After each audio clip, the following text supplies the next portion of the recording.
Hi folks, and welcome to my 5 things that aren't good and 5 things that I think are about KTM 790 Duke. Probably the longest video title I've ever done.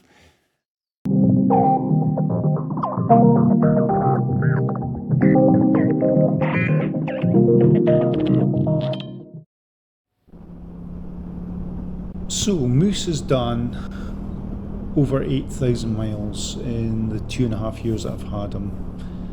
Not a huge amount, well, mainly because of lockdown, so but yeah, 8,000 miles or 13,000 kilometres, thereabouts. No major issues with them so far, but I'll cover the 5 gripes that I've got about my 790 Duke. You might have different issues that you want to comment on, but I'll give you my 5 reasons to be unhappy about the bike before we get on to the good stuff. My first issue is the usual oil leak. Anyone that's not had a KTM will tell you they all leak. I'd like to tell you they leak and let you down. My 790 has never let me down, I'll get that straight, but he does have an oil leak. It's a very slight one at the front sprocket. When I first noticed it, I wasn't sure if it was an actual leak or was it just a build-up of gunk from the chain on the guard.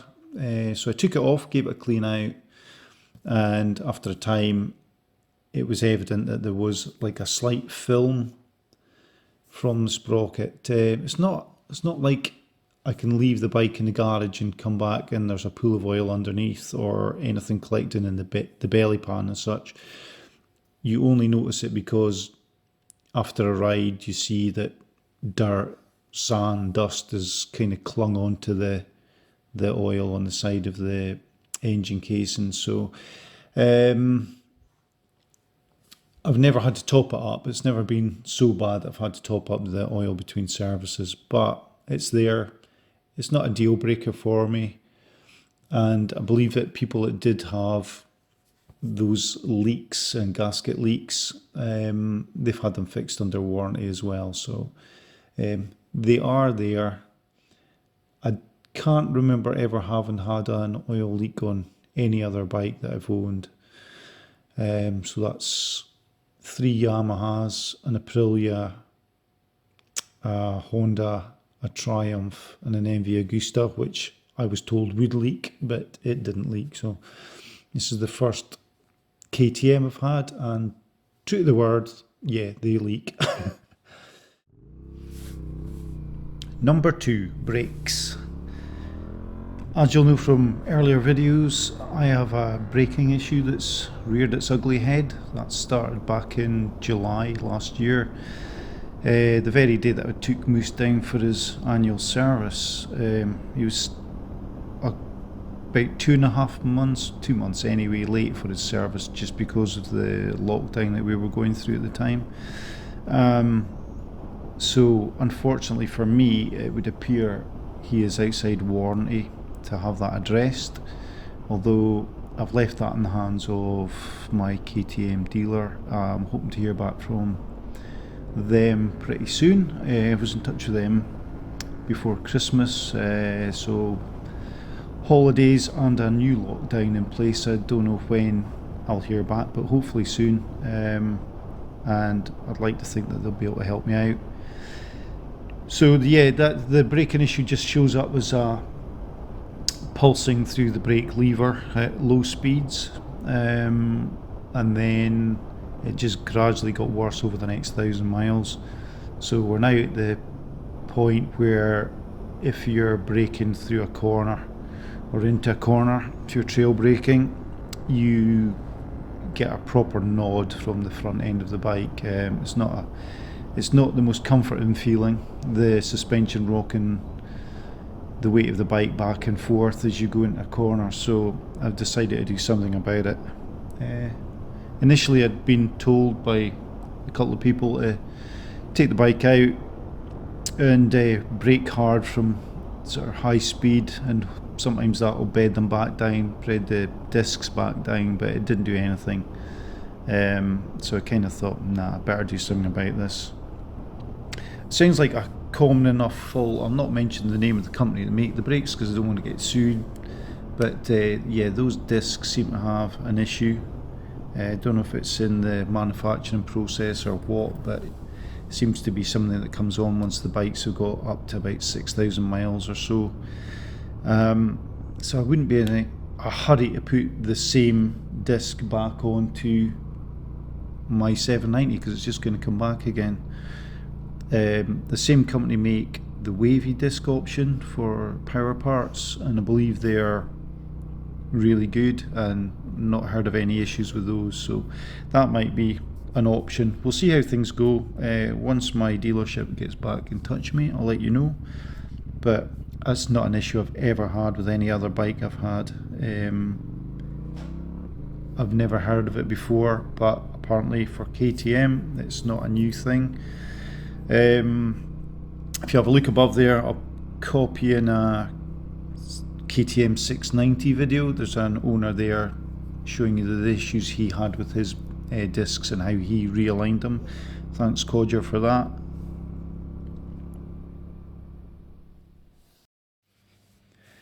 Number 3, paint. Yeah, paint. There's not an awful lot of it on this bike, and I'm going to cover it again in the things that I do like. But yeah, paint. I took a massive, well, to me massive, because I can see it, but flake of paint off of the frame of the bike on the last run that I was on. I'd set up my little sound recording device under the seat with a microphone external to the airbox, and thought, yeah, I'll get some good sort of ambient recording done while I'm out and about, and just to stop the wire for the microphone flapping about, I'd put a little bit of tape on the frame to hold it in place. Not thought anything of it. Came home, took the tape off, and then took a sort of inch long bit of paint off the frame as well while I was at it. So the air was pretty blue that day.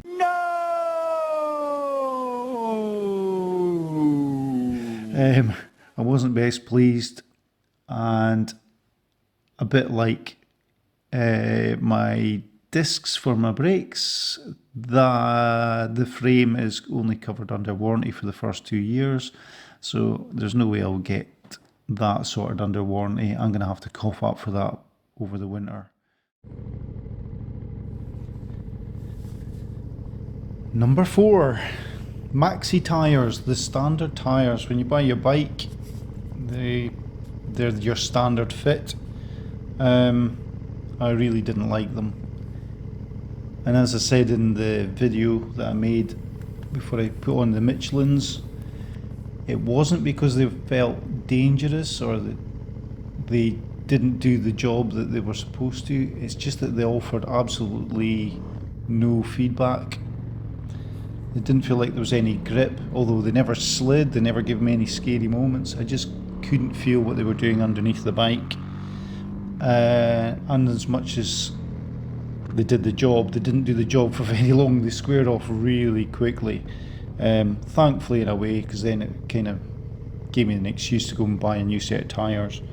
Yeah, they were, I think, was that about 1,200 miles or something I did, and they were squared off. You'd expect that with, you know, some really super sticky rubber, but they're definitely not that, so not something that I would recommend buying another set of those. I understand why KTM did it, trying to keep costs down, and they know people have their own preferred brand, but you know, they're probably the purest set of tyres I've been given with a new bike. The new 890R has the Michelin Power Cut 2, so complete opposite end of the scale. Yeah, maybe they're not going to put those in a 790, but I think they could definitely put something a bit better on than the Maxis are.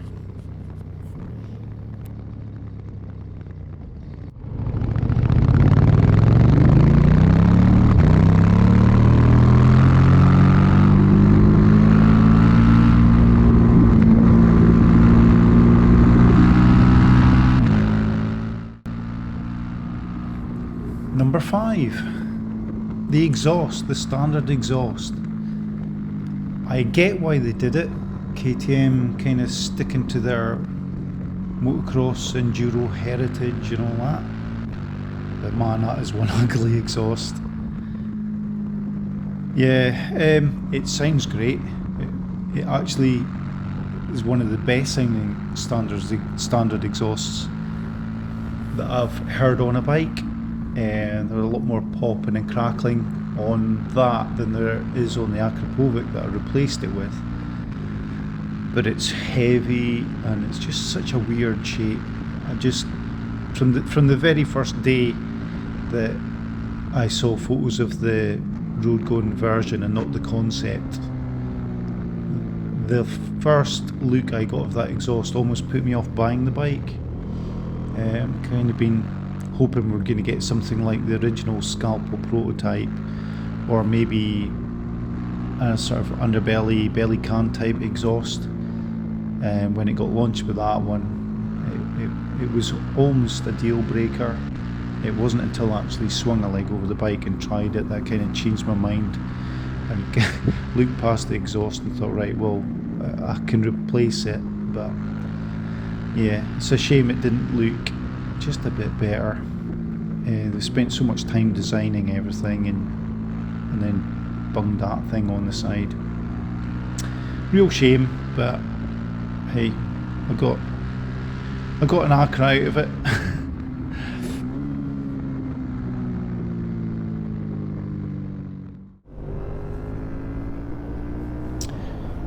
Alright, we're on to the juicy stuff now.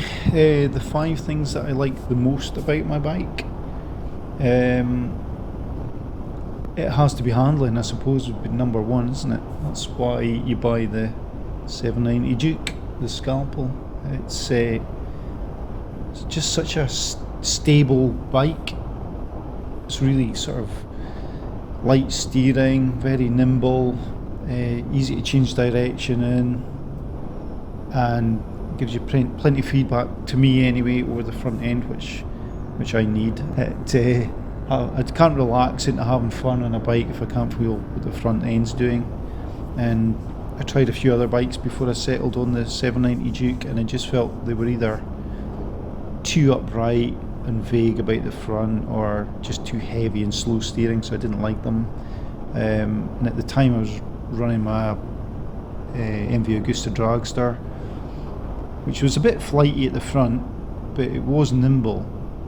And this bike just felt like an even more sorted version of that. Not as frantic engine wise, but quick steering. But the steering damper on it made a better job of sorting out any sort of head shaking than the MV did. It always felt a bit flighty.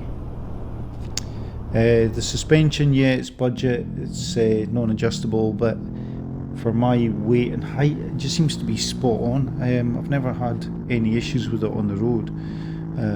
I dare say, yeah, if you're on a track day or you're a faster rider, it probably would get itself tied in knots, but for me, it's fine. I'm more than happy with it.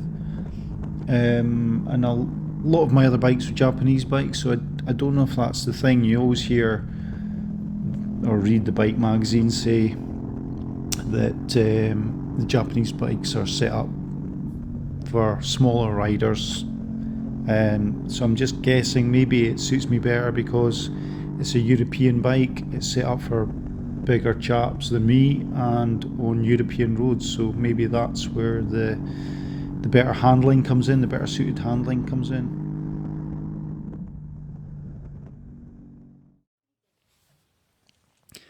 So number 2 on my lists of things that I do like about my KTM 790 Duke would be the plastics. I know I've just slated them for crap paint, but the KTM plastics are actually really good. It's like a solid colour all the way through. It's not just like an outer layer of paint, and that's what I like about them. It's obviously tied into the old motocross and heritage thing again. I'll admit the first time that I saw the bike in the flesh, I wasn't all that keen on the plastics, but they've kind of grown on me. I kind of see the practicality of them now. they're easy to get off and on the bike, and I don't have to worry about stone chips or scratch paintwork if I've been riding behind folk like you normally do. And in the garage, there's been a couple of times where I've been doing maintenance work on the bike or filming a video where I've actually bumped into it with a tool or something. And if that had been paint, I'd have probably marked it or dented it. So it's good that the plastics have got a bit of give in them. They're very forgiving. Number 3, accessories. Power parts, they got off to a terrible start. If you watched the beginnings of my channel, I had quite a lot of stuff ordered alongside the bike that never arrived for 3-4 months. But now things are up and running. There's a great choice, good catalogue. Quite often go back and have a flick through the online stuff when I'm having a brew and imagine what I can or can't afford to put on the bike. And nowadays there's a lot of independent manufacturers on board too.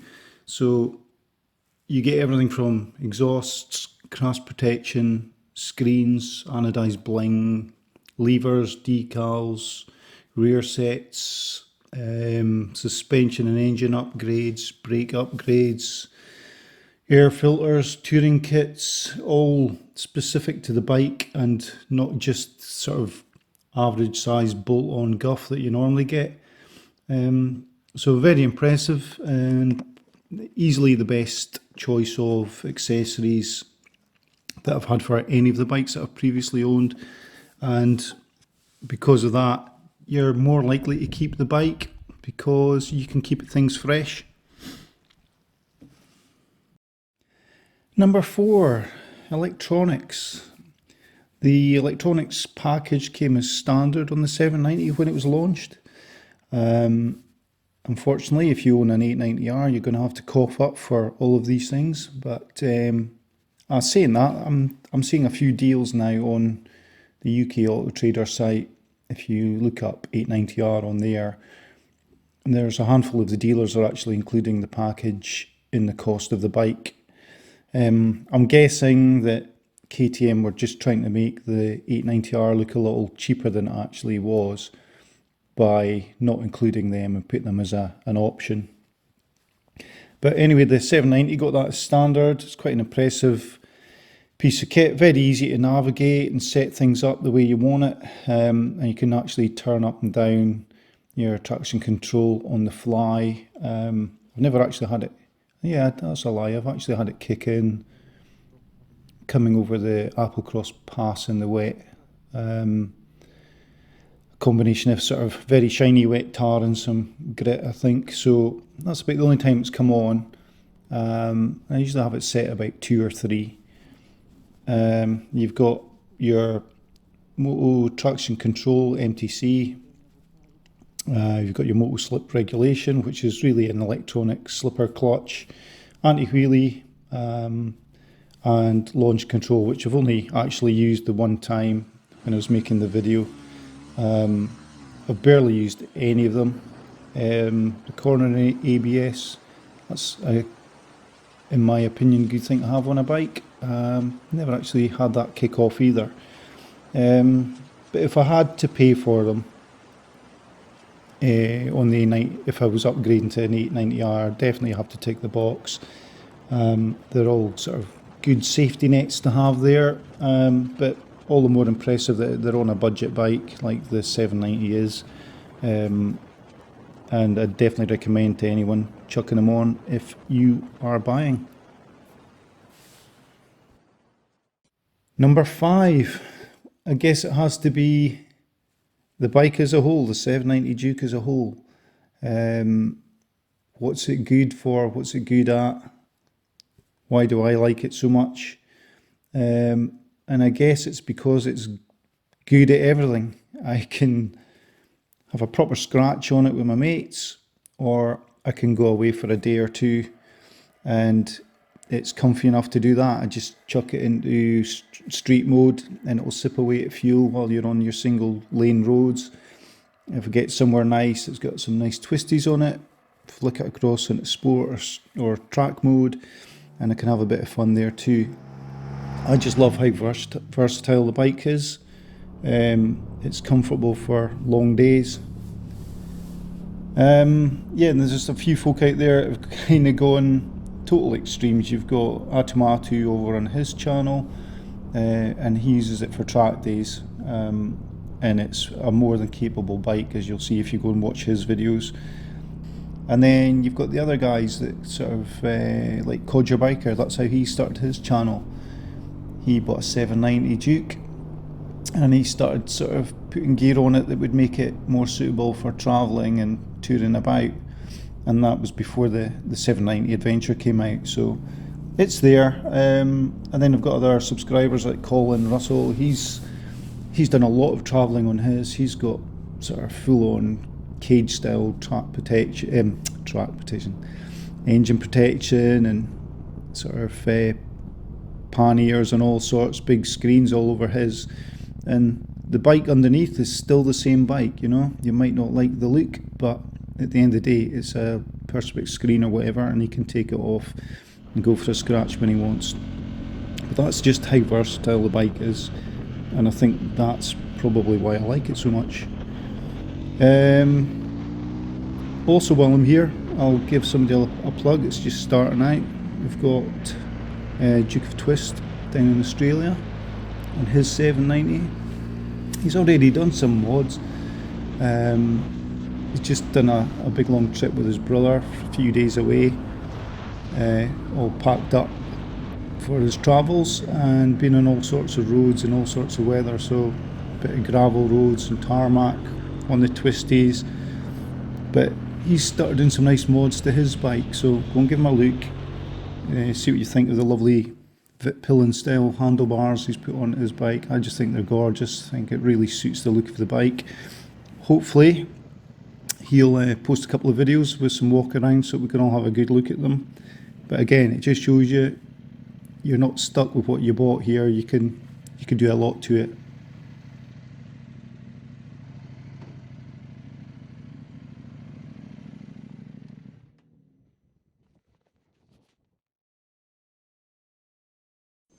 Yeah.